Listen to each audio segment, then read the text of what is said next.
Headline के प्रायोजक है BMH के मसाले, अच्छी सेहत के लिए जरूर, जो है स्वाद में भरपूर। नमस्कार, स्वागत है आपका बिहार न्यूज में। इस वक्त के बुलेटिन के साथ मैं हूं आकांक्षा। बढ़ते अब खबरों की ओर। बेगूसराय में तेघड़ा अनुमंडल का सिविल कोर्ट में प्रस्तावित स्थानांतरण के विरोध में अनुमंडल एवं विधिक संघ के बैनर तले अधिवक्ताओं ने धरना दिया। तेघड़ा सिविल कोर्ट स्थानांतरित कर बरौनी जंक्शन के निकट दुलरुआ धाम में करने का प्रस्ताव पास किया गया है। इसके विरोध में तेघड़ा अनुमंडल के अधिवक्ताओं ने अनुमंडल कार्यालय पर धरना प्रदर्शन किया। अधिवक्ताओं की मांग है कि सिविल कोर्ट भवन का तेघड़ा में ही निर्माण कराया जाए और इसी के स्थानांतरण का विरोध किया जा रहा है। या जिसका मालिकाना या तो वो बिक चुके गुजर चुके और उनको हम नहीं मानेंगे, वैसी स्थिति में उसको वायलेशन नहीं करोगे। और पब्लिक प्रॉपर्टी पे कोई भी राजनीतिक दल के द्वारा अगर झंडा, बैनर, पोस्टर कुछ भी लगे, मतलब ये भी अगर कोई शिकायत मिलती है तो हम लोग जांच करवा के उसमें भी कार्रवाई करेंगे। मुंगेर के निर्वाचन आयोग द्वारा निर्वाचन की घोषणा करने के साथ ही मुंगेर जिले में निर्वाचित पदाधिकारी सह जिला पदाधिकारी राजेश मीणा ने 60 दिनों के लिए धारा 144 लागू कर पत्रकारों को समाहरणालय सभा कक्ष में संबोधित करते हुए बताया कि आदर्श आचार संहिता 10 मार्च से लागू कर दी गई है। उन्होंने कहा कि जनभावनाओं को भड़काने, आदर्श आचार संहिता का उल्लंघन करने पर कड़ी कार्रवाई की जाएगी। उन्होंने बताया कि मुंगेर संसदीय निर्वाचन क्षेत्र अंतर्गत 1920 मतदान केंद्र हैं। इसमें फ्री एंड फेयर इलेक्शंस कराने के लिए हम लोग बलों की प्रतिनियुक्ति करेंगे सभी बूथ्स पे, जो भी इलेक्शन कमीशन के और पुलिस मुख्यालय के मापदंड हैं उनके अनुरूप। इसके अलावा अभी भयमुक्त इलेक्शंस के लिए असामाजिक तत्वों के विरुद्ध निरोधात्मक कार्रवाई की जा रही है। अब तक कुल मिला के 9,500 से ऊपर लोगों के ऊपर CRPC की धारा 107 के तहत कार्रवाई की गई है। इसके अलावा जो भी ज़िले में लाइसेंसी आर्म्स हैं उनको हम लोग सत्यापन करा रहे हैं, उन लोगों का चले सत्यापन करा रहे हैं। इसके अलावा अवैध आर्म्स की बरामदगी की जा रही है। पिछले 1.5 महीने में 60 से ऊपर आर्म्स और 90 के आसपास गोलियाँ बरामद की गई हैं। 28 मिनीगन फैक्ट्री का उद्भेदन किया गया है। CCA की धारा 3 और 12 के तहत कार्रवाई की जा रही है। CCA की धारा 3 के तहत 70 अपराधकर्मियों के विरुद्ध प्रपोजल जिला पदाधिकारी महोदय को भेजा गया है। इसके अलावा 2 अपराधकर्मियों के विरुद्ध CCA 12 और 2 के विरुद्ध PMLA के तहत कार्रवाई की गई है। वारंट्स का एवं कुर्की का युद्ध स्तर पर निष्पादन किया जा रहा है। पिछले 1.5 महीने में 1200 से ज़्यादा अजमानती वारंट और 300 से ज़्यादा कुर्की का निष्पादन किया गया है। लगातार वाहन चेकिंग की जा रही है। चुनाव कराने के लिए पूरी तरह से मुस्तैद है और जैसा कि आप सभी जानते हैं, मुंगेर जिला में 2 चरणों में मतदान होना है। फर्स्ट फेज़ में हम लोगों का तारापुर विधानसभा क्षेत्र है, जो कि जमुई लोकसभा क्षेत्र का पार्ट पड़ता है, उसमें निर्वाचन होना है। और फोर्थ फेज़ में मुंगेर विधानसभा लोकसभा क्षेत्र का 2 पार्ट पड़ता है, विधानसभा क्षेत्र विधानसभा और जवाहरपुर विधानसभा। इन दोनों विधानसभाओं में चुनाव होना है। तो हम लोग पूरी तरह से तैयार हैं। हम लोगों को यहाँ पर फोर्स का डिप्लॉयमेंट भी पर्याप्त संख्या में किया जाएगा। भयमुक्त माहौल में हम लोग चुनाव कराएंगे और इसके प्रति हम लोग पूरी तरह से प्रतिबद्ध हैं। सर, अपने जिला में बूथ हमारे यहाँ पर जिला में 991 हैं, 3 विधानसभा मिलाकर।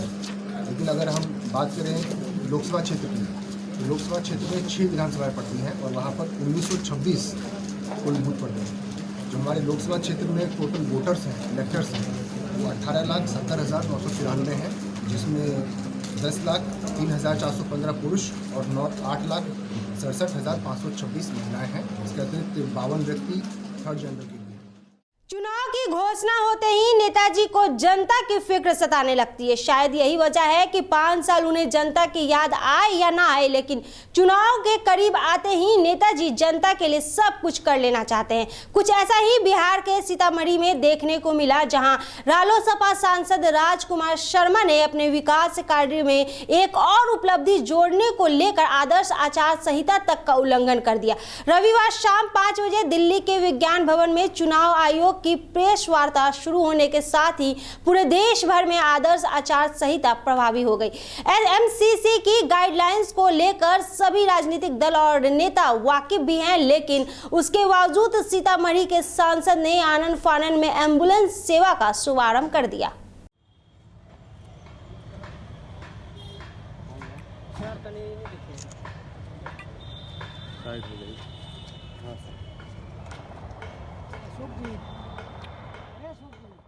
लोकसभा चुनाव की अधिसूचना जारी होते ही जिला प्रशासन ने कमर कस ली है। इससे को लेकर समरनालय के सभा कक्ष में जिलाधिकारी अभिषेक कुमार सिंह और वरीय पुलिस अधीक्षक राजीव मिश्रा ने नेतृत्व में एक संयुक्त रूप से प्रेस वार्ता का आयोजन किया।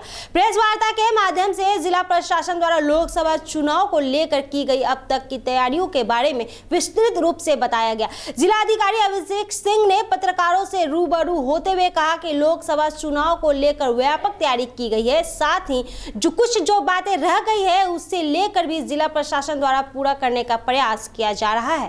जैसा कि आप सबको विदित है कि कल दिनांक 10 मार्च को आगामी लोकसभा चुनाव की घोषणा की थी और लोकसभा चुनाव के जिला में होने वाले चुनाव के बारे में आज ये प्रेस कॉन्फ्रेंस बुलाया गया। आदर्श आचार संहिता लागू होने के बाद डीएम वैद्यनाथ यादव और एसपी धूरत शैली ने संयुक्त रूप से प्रेस वार्ता किया। जिला पदाधिकारी ने कहा कि अररिया जिले में 144 धारा लागू की गई है। लोकसभा आम निर्वाचन की तिथि 23 तारीख निर्धारित की गई है। सभी मतदान केंद्र पर एश्योर्ड मिनिमम फैसिलिटी के तहत पेयजल, शौचालय, रैंप, विद्युत आदि की व्यवस्था की गई है। मतदान केंद्रों पर एश्योर्ड मिनिमम फैसिलिटी के तहत पेयजल, शौचालय, रैंप, विद्युत आदि व्यवस्था सुनिश्चित की जा रही है। जिले में कुल उपलब्ध ईवीएम वीवीपैट की संख्या निम्नवत है।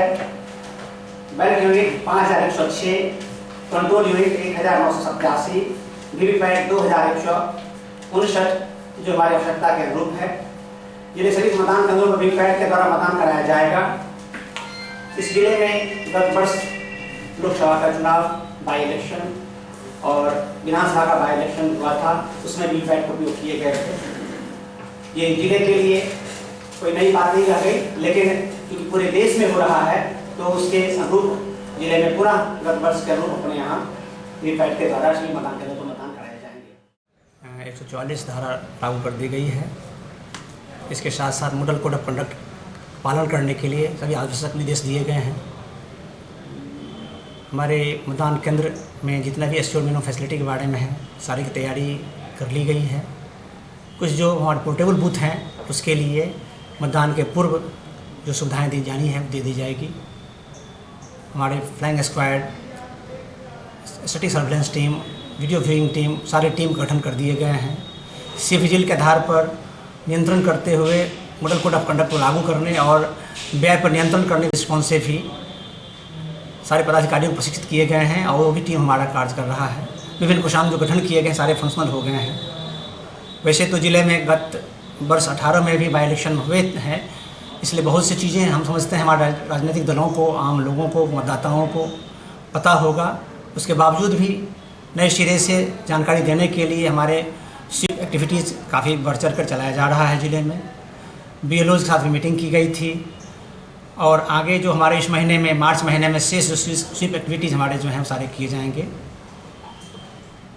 प्रशिक्षण की कार्रवाई शीघ्र करने की हम लोग तिथि निर्धारित करने जा रहे हैं। अन्य सभी तैयारी हमारी पूरी है। उम्मीद करते हैं बिल्कुल शांतिपूर्ण ढंग से चुनाव।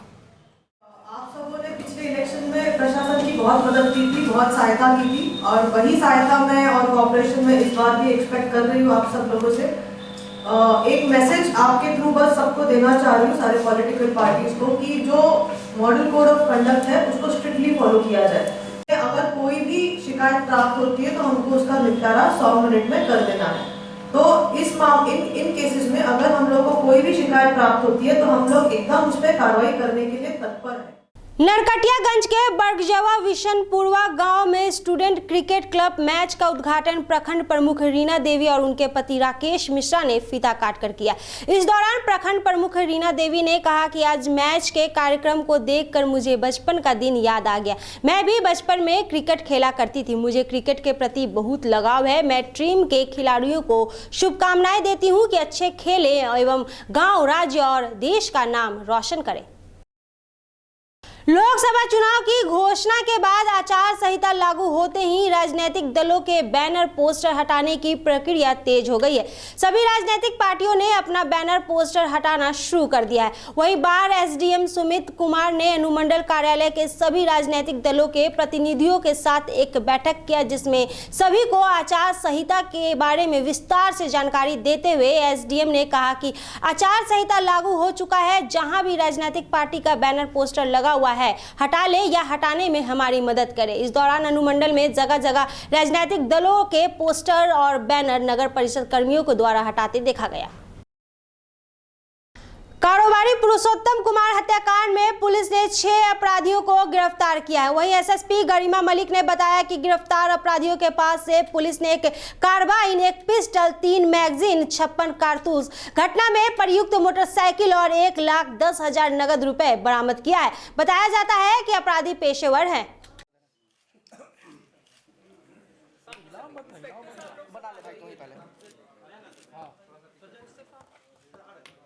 दिनांक 23/2 को गांधी मैदान थाना अंतर्गत कारोबारी पुरुषोत्तम कुमार जी की जो है हत्या हुई थी। उसमें 7 FIR अंकित करते हुए एक SIT का गठन किया गया था सेंट्रल SP साहब के नेतृत्व में, जिसमें कई थाना जो हैं उनके थाना प्रभारी जुड़े हुए थे, DSP साहब थे, और हम लोगों के वैज्ञानिक अनुसंधान से संबंधित अन्य जो विंग रहते हैं उनको भी साथ में जो है लगाया गया था। SIT जो है उसके द्वारा कई जगह से सूचना संकलन, वैज्ञानिक अनुसंधान आदि करते हुए छापामारी की गई कई जगह पर, और उसी श्रृंखला अंतर्गत इस कांड में 6 अपराधी जो हैं उनकी गिरफ्तारी हुई है।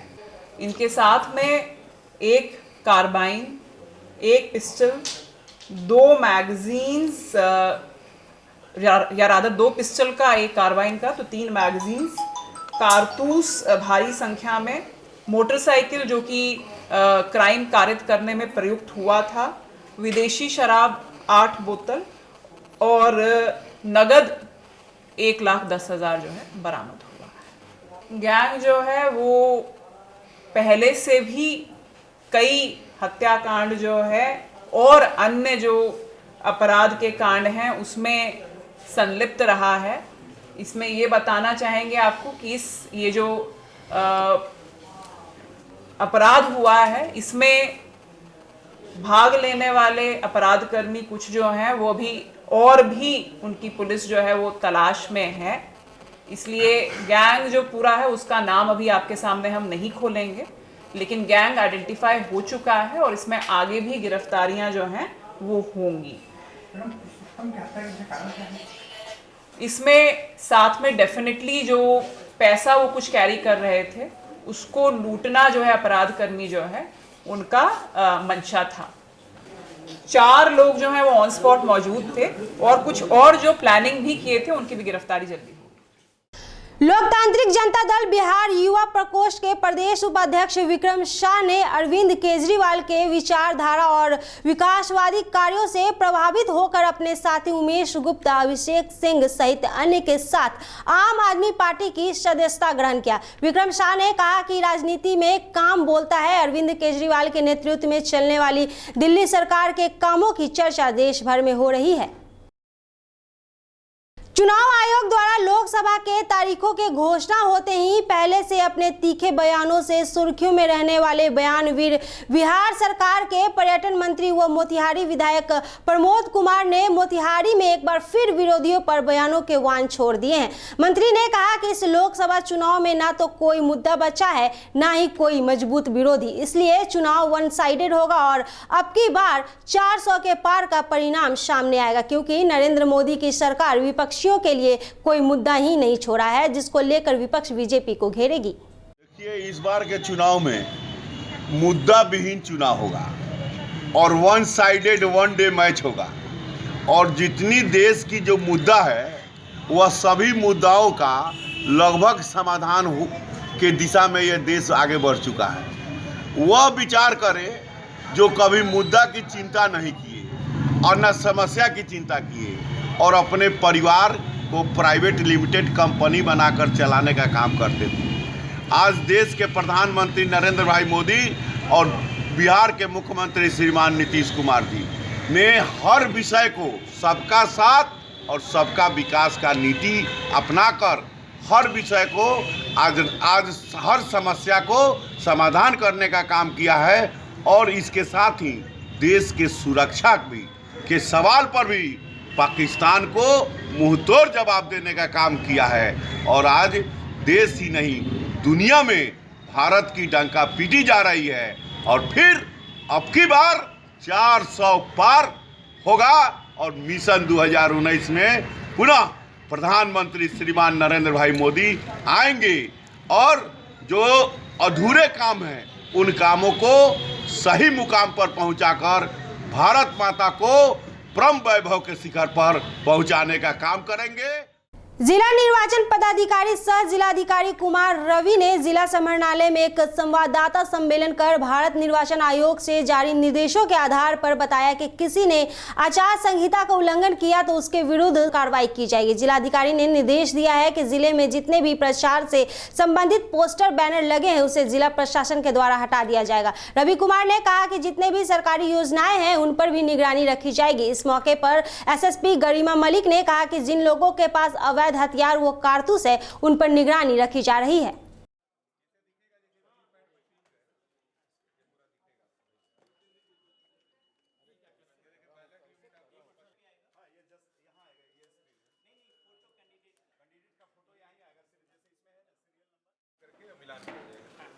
और अगर किसी में कोई विशेष रहेगा तो आरओ पर आप आरओ के यहाँ आपत्ति सबसे अधिक 4,48,964 सभी मतदाताओं तक विशेष प्रचार अभियान भी चलाया जा रहा है जिसके तहत ईवीएम और वीवीपैट की जानकारी सभी मतदाताओं को दी जाएगी।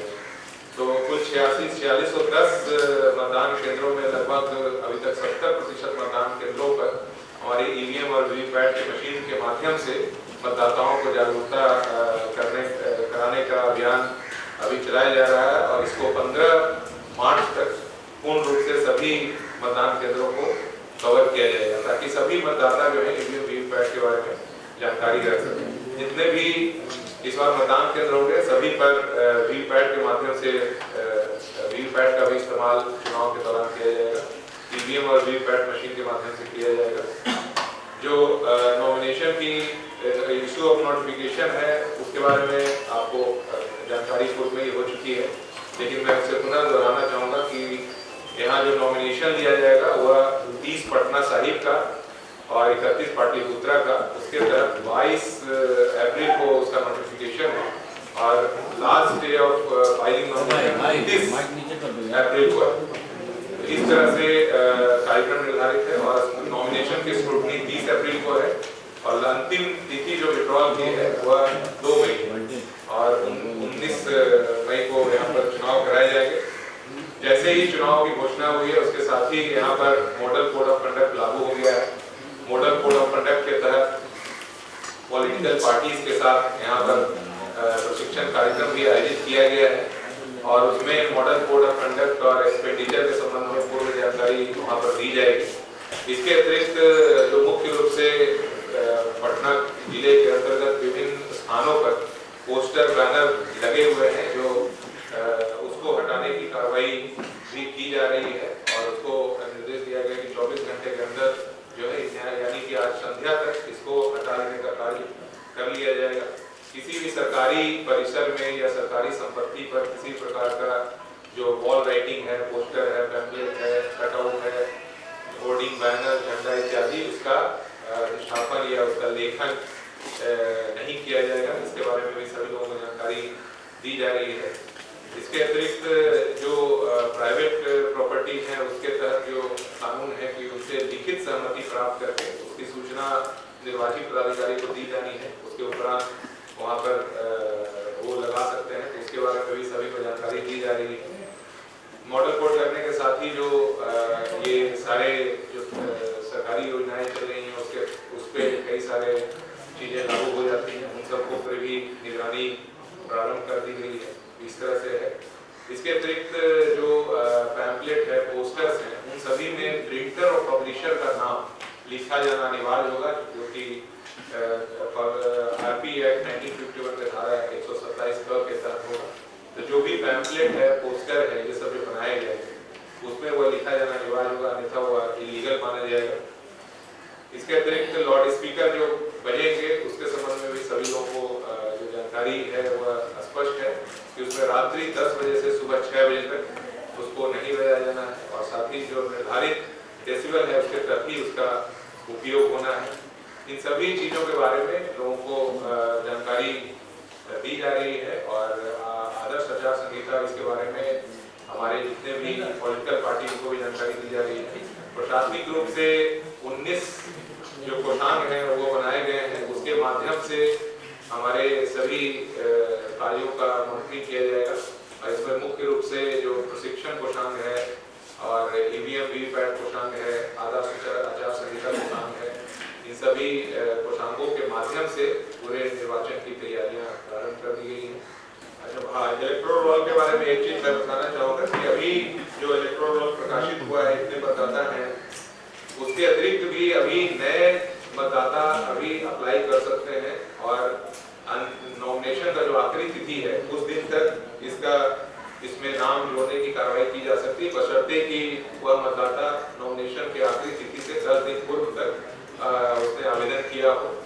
अभी NVSP जो हम लोग का पोर्टल है उसके माध्यम से और इसके अतिरिक्त वोटर हेल्पलाइन एक ऐप है एंड्रॉइड का, उसके माध्यम से कोई भी मतदाता अपने नाम की जानकारी उससे प्राप्त कर सकते हैं, उससे ढूंढ सकते हैं और बहुत ही इजीली एक्सेसिबल है। तो जो वोटर हेल्पलाइन एंड्रॉइड ऐप है उसमें उसके माध्यम से सारी जानकारी उसमें हासिल की जा सकती है। इसके अतिरिक्त जो भी अभी डिलीशन का काम है वो डिलीशन का काम अभी नहीं किया जाना है। इसके अतिरिक्त यह भी जानकारी देना चाहूँगा कि यहाँ जो मतदाता सूची प्रकाशित हुई है उसमें 100% मतदाताओं के एपिक उसमें वो एपिक कार्ड उनको अवेलेबल है, साथ में 100% उसमें फोटो भी है। लेकिन यह इसमें ध्यान देने योग्य बात है कि सिर्फ एपिक कार्ड रखने से मतदान का अधिकार मताधिकार नहीं होता है, उसमें यह अनिवार्य है कि उस मतदाता का नाम मतदाता सूची में हो। तो मतदाता सूची में नाम रहने पे ही एपिक कार्ड के साथ मतदान कर सकते हैं। अगर किसी मतदाता के पास एपिक कार्ड नहीं है तो अपने नजदीक जो है BLO है या फिर यहाँ हम लोग का कॉमन सर्विस सेंटर है वहाँ अप्लाई करके वहाँ प्राप्त कर सकते हैं। इसके अतिरिक्त भारत निर्वाचन आयोग द्वारा कुल 11 पहचान पत्र, फोटोयुक्त पहचान पत्र बनाए गए हैं, उसको चिन्हित किए गए हैं, जिसके माध्यम से अगर इनके पास एपिक कार्ड नहीं है वह भी मतदान केंद्र पर जा करके मतदान कर सकते हैं। ये एक महत्वपूर्ण जानकारी आप सभी के लिए रहेगी। इसके अतिरिक्त एक डिस्ट्रिक्ट कॉन्टैक्ट सेंटर भी प्रारंभ किया गया है जिसमें 1950 अगर डायल करने से पटना जिला के जितने भी मतदाता हैं उनको यहाँ पर सीधे जानकारी दी जा रही है। यह डिस्ट्रिक्ट कॉन्टैक्ट सेंटर प्रारंभ हो चुका है और उसमें काफी क्वेरीज भी आ रहे हैं। 1950 अगर कोई डायल करते हैं तो वहाँ पर इसकी जानकारी उनको दी जाएगी।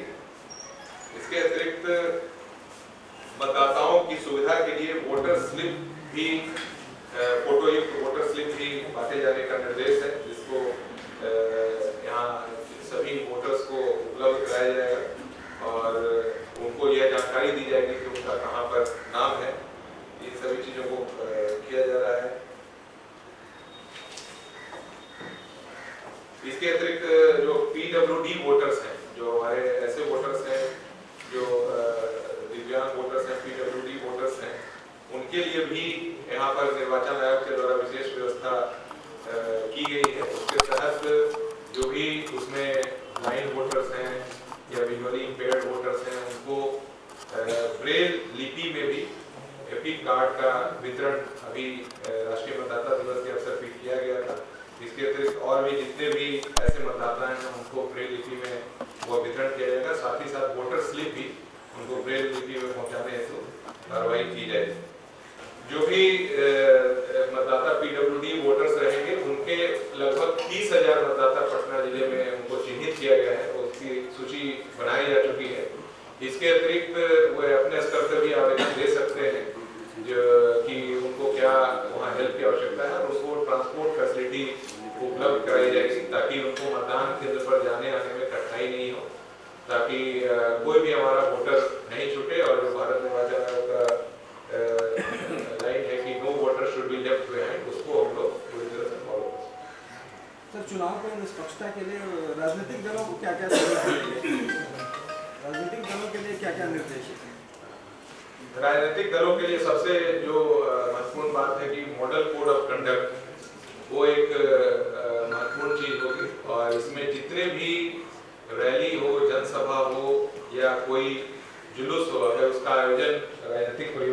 होता है तो उसकी परमिशन अनिवार्य रूप से ली जानी है और उसमें जितने भी खर्च होंगे उसको भी मॉनिटर किया जाएगा। लोकसभा चुनाव में अगर कोई कैंडिडेट आते हैं तो उनके लिए 70 लाख रुपए की लिमिट है जिसके तहत वह चुनाव लड़ सकते हैं और इसके एक्सपेंडिचर के मॉनिटरिंग के लिए एक्सपेंडिचर मॉनिटरिंग सेल भी बनाया गया है जिसमें कई सारे पदाधिकारी इस पर लगातार काम करते रहेंगे।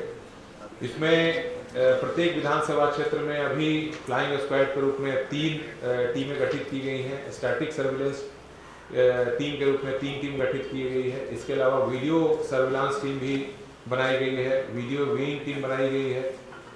इन सभी के माध्यम से जो भी कार्यक्रम आयोजित किए जाते हैं उसमें खर्च का आकलन किया जाएगा और आयोग के निर्देशानुसार उसका संधारण किया जाएगा और जो भी कैंडिडेट रहेंगे उनके जो भी रजिस्टर्स हैं उसकी जांच भी की जाएगी। तो ये सारी चीज़ें हैं और इसके अतिरिक्त जो वाहन है, प्रचार वाहन है, वह अनुमति लेकर के ही प्रचार वाहनों का उपयोग किया जा सकता है। जो मैदान है उसमें जिस भी विभाग का या संस्थान का मैदान है उनके सहमति से ही उस पर प्रशासन के द्वारा अनुमति दी जाएगी। जितने भी शैक्षणिक संस्थान हैं उनके कैलेंडर, शैक्षणिक कैलेंडर प्रभावित नहीं हो, इसके आधार पे ही ऐसे संस्थानों के मैदान या परिसर को उपयोग करने की अनुमति दी जाएगी। इन सभी बिंदुओं पर जो है राजनीतिक जो हमारे दल हैं उनको जानकारी दी गई है और आज भी उनका प्रशिक्षण कार्यक्रम रखा गया है।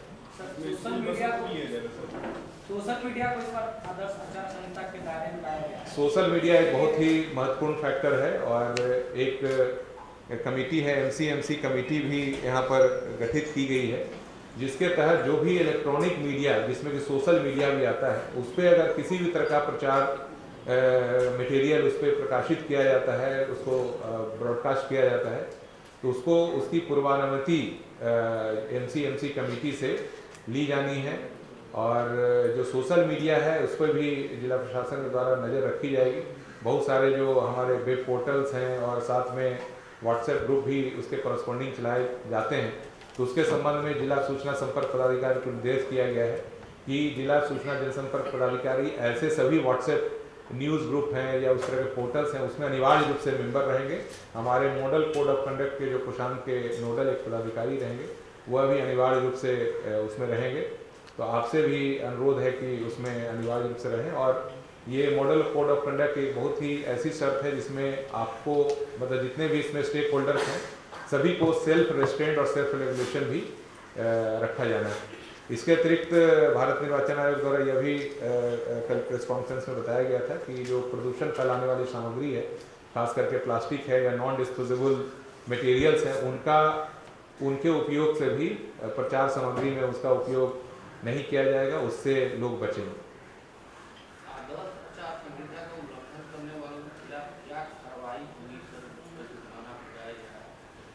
आदर्श आचार संहिता का दायरा काफ़ी बृहत है और उसमें जैसा मैंने बताया कि जो परमिशंस लिए जाते हैं, जो भी सभा जुलूस आयोजित किए जाएंगे या रैली आयोजित की जाएगी तो वह एक परमिशन के दायरे में आएगा। उस पर अगर बिना परमिशन के इस तरह की मीटिंग्स की जाती है तो उसमें कानूनी कार्रवाई की जाएगी।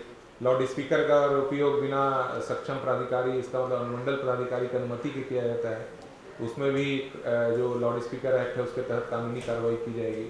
रात्रि में अगर 10 बजे से 6 बजे के बीच अगर उसका उपयोग किया जाता है तो उस पर भी कानूनी कार्रवाई की जाएगी। इसके अतिरिक्त जो पब्लिक प्रॉपर्टी डिफेसमेंट एक्ट है उस पर भी उसके तहत भी ऐसे पोस्टर्स, बैनर्स या फिर अगर उस पर किसी तरह की बात लिखी जाती है तो उसमें भी उसके तहत जो कानूनी कार्रवाई का प्रावधान है वह किया जाएगा। अभी तक लोकसभा निर्वाचन 2019 के मद्देनजर अभियान स्तर पर अवैध हथियार, कारतूस, वारंट्स, इन सब पे कार्रवाई जो है शुरू हो चुकी है। स्पेसिफिकली आप लोग जो पूछ रहे हैं, निरोधात्मक कार्रवाई जो है भौतिक रूप से भ्रमण और संवेदनशीलता का चिन्हन हो रहा है और अभी तक लगभग 4000 से ऊपर प्रस्ताव जो है वो 107 के तहत कार्रवाई के लिए भेजे जा चुके हैं। इसी तरह से CCA के लगभग 128 प्रस्ताव जो हैं वो भेजे जा चुके हैं। शराब अभी तक जो है वो लगभग 13,000 लीटर से ऊपर हम लोग सीज कर चुके हैं। मॉडल कोड ऑफ कंडक्ट के जो वायलेशंस होंगे उसमें विधिवत सख्त कार्रवाई करने का निर्देश जो है वो दिया जा चुका है। विभिन्न इम्पॉर्टेंट जो रोड्स हैं, बॉर्डरिंग एरियाज़ हैं, वहाँ पर चेकिंग नाका जो है उसका अधिष्ठापन इन प्रोसेस है, ऑलरेडी कई जगह पर हो चुका है और आज जो है वो लगभग 50 जो है वो कार्यरत हैं और आगे जो है इनकी संख्या आवश्यकता अनुसार जो है बढ़ेगी। लोकसभा चुनाव को लेकर सीतामढ़ी जिला प्रशासन ने पहली बार प्रेस कॉन्फ्रेंस आयोजित कर चुनाव की तैयारियों के बारे में जानकारी पत्रकारों को दी। इस दौरान सीतामढ़ी के जिला निर्वाचन पदाधिकारी सह डीएम और एसपी ने संयुक्त रूप से पत्रकारों को संबोधित किया। डीएम ने इस दौरान कहा कि सोशल मीडिया पर कड़ी नजर रखने की बात कही, तो वहीं एसएसपी ने आपराधिक तत्वों के खिलाफ नकेल करके शांतिपूर्ण माहौल में चुनाव कराने का दावा किया। इसके साथ साथ आदर्श आचार संहिता भी लागू हो चुकी है। हम सबों का ये मुख्य टारगेट यही है कि बिल्कुल फ्री एंड फेयर इलेक्शन करवाया जाए और इसके लिए पुलिस की तरफ से कार्रवाइयाँ पहले से भी चल रही हैं, उनको और तेजी से लागू किया जाएगा। पुलिस की तरफ से जो विशेष अभियान है वो खासकर जो भी हमारे क्रिमिनल एलिमेंट्स हैं, एंटी सोशल एलिमेंट्स हैं, जो हमारे एब्सकॉन्डर्स हैं, फरारी हैं, उनके विरुद्ध होगा। इसके अलावा जो शराब की तस्करी या इससे जुड़े हुए लोग हैं और ये जो है तस्करी का धंधा, इस पर सख्ती से कार्रवाई की जाएगी। इसके लिए आवश्यक जो चेक पोस्ट हैं वो इस्टेब्लिश किए जाएंगे। इसके साथ साथ जितने भी हमारे हाईवेज हैं या जो अंदर की भी सड़कें हैं उन पे जो पुलिसिंग के लिए कोर इशू है वाहनों की चेकिंग, उसमें तेजी लाई जाएगी। जुड़े हुए मामले आएंगे उसका मॉनिटरिंग करेंगे, उस पर जो कार्रवाई की जानी है उसकी कार्रवाई की जाएगी। आप सबको पता है कि आचार संहिता लागू होने के तुरंत बाद से एक मामला आया है जिसमें कि आचार संहिता को उल्लंघन किया गया है। इस मामले में एफआईआर दर्ज की जा रही है और एफआईआर दर्ज की जाएगी सदर एसडीओ के द्वारा। खबरों में फिलहाल इतना ही। बने रहिए बिहार न्यूज के साथ। मुझे दीजिए इजाजत। नमस्कार।